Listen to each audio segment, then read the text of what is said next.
La Genèse, chapitre 3. Le serpent était le plus rusé de tous les animaux des champs que l'Éternel Dieu avait fait. Il dit à la femme, « Dieu a-t-il réellement dit, « Vous ne mangerez pas de tous les arbres du jardin ?» La femme répondit au serpent, « Nous mangeons du fruit des arbres du jardin.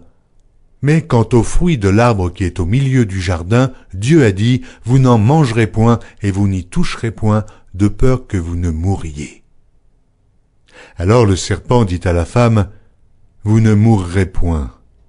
Mais Dieu sait que le jour où vous en mangerez, vos yeux s'ouvriront, et que vous serez comme des dieux, connaissant le bien et le mal. La femme vit que l'arbre était bon à manger et agréable à la vue, et qu'il était précieux pour ouvrir l'intelligence.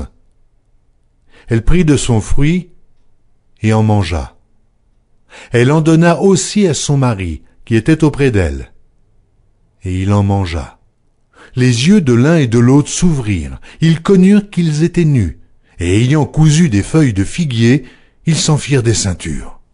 Alors ils entendirent la voix de l'Éternel Dieu, qui parcourait le jardin vers le soir, et l'homme et sa femme se cachèrent, loin de la face de l'Éternel Dieu, au milieu des arbres du jardin. Mais l'Éternel Dieu appela l'homme et lui dit, « Où es-tu » Il répondit, « J'ai entendu ta voix dans le jardin, et j'ai eu peur, parce que je suis nu, et je me suis caché. » Et l'Éternel Dieu dit, « Qui t'a appris que tu es nu ? Est-ce que tu as mangé de l'arbre dont je t'avais défendu de manger ?» L'homme répondit, « La femme que tu as mise auprès de moi m'a donné de l'arbre, et j'en ai mangé. » Et l'Éternel Dieu dit à la femme, « Pourquoi tu fais cela ?» La femme répondit, « Le serpent m'a séduite et j'en ai mangé. » L'Éternel Dieu dit au serpent, « Puisque tu as fait cela, tu seras maudit entre tout le bétail et entre tous les animaux des champs. Tu marcheras sur ton ventre et tu mangeras de la poussière tous les jours de ta vie. Je mettrai inimitié entre toi et la femme, entre ta postérité et sa postérité. Celle-ci t'écrasera la tête, et tu lui blesseras le talon. Il dit à la femme, « J'augmenterai la souffrance de tes grossesses.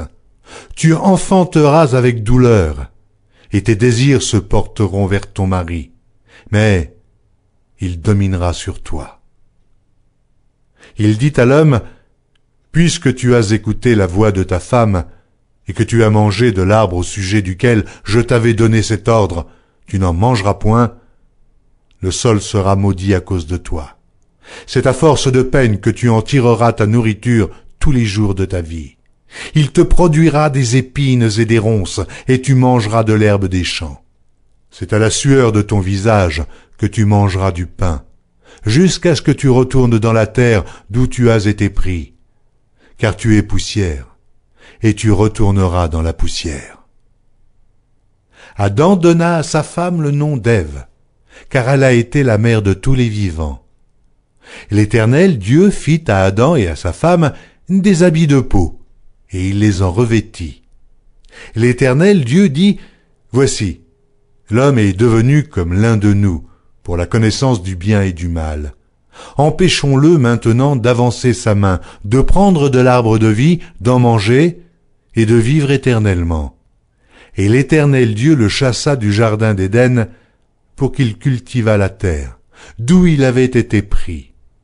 C'est ainsi qu'il chassa Adam, et il mit à l'orient du jardin d'Éden les chérubins qui agitent une épée flamboyante pour garder le chemin de l'arbre de vie.